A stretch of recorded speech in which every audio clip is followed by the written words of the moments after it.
in this episode, but we're talking today about boosting the hospitality industry, saving the hospitality industry with, and there's definitely some tactics and tips to do so. James is going to come on, he's going to talk about what he's been doing in the past 5 weeks since he was last on the podcast. And also as well, he's going to be explaining about what he has been doing, not only for his business, but how he's going to help you.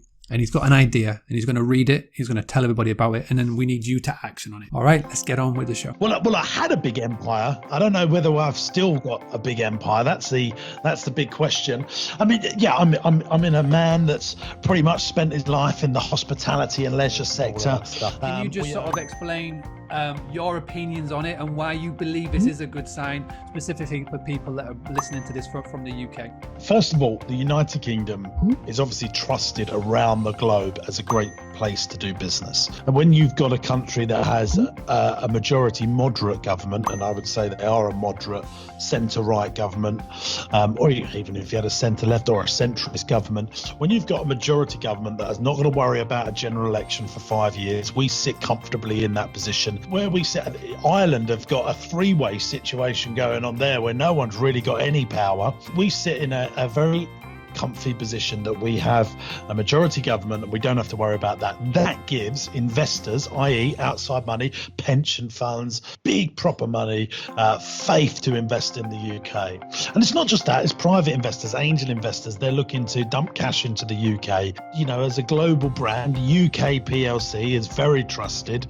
And if not just because I am a Brit, but if I had to place my money anywhere in the world, the UK would be in my choice of the top 5, top 10. This is a letter that you want to send to Boris. This is a letter that you want to send to the Prime Minister. You want to send to the Chancellor, but not just you. You want everybody to join in, you know, everybody from the hospitality, all the businesses. So can you just explain the idea behind it? And obviously then we'll explain at the end how people can get involved as well, because this is really important. Countries like Spain, France, Ireland have a lower rate of VAT for leisure and tourism. In the United Kingdom, we pay a higher rate. I mean, there's actually why France got Disneyland or Disney Euro Disney over it going in Spain or going in the United Kingdom. And the United Kingdom was quite high up there in the choices to do that. But because we have a high rate of VAT, that's why France got chosen. It's been proven time and time again that if you have a lower tourism VAT, a lower leisure and tourism VAT, it actually drives more taxes into the government's coffers. What I'm quite keen about doing is, in this situation where government are actually listening and they're understanding that leisure is the one that's most hard hit, now is our time to shout the loudest and champion change.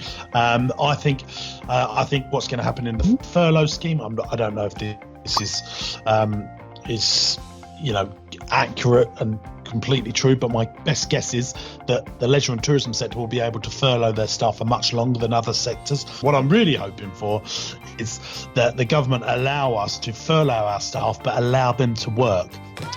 So there you go, and you get the round of applause in as well. But is there anything that you can recommend, whether it's Netflix, Sky, TV, movie, whatever it may be?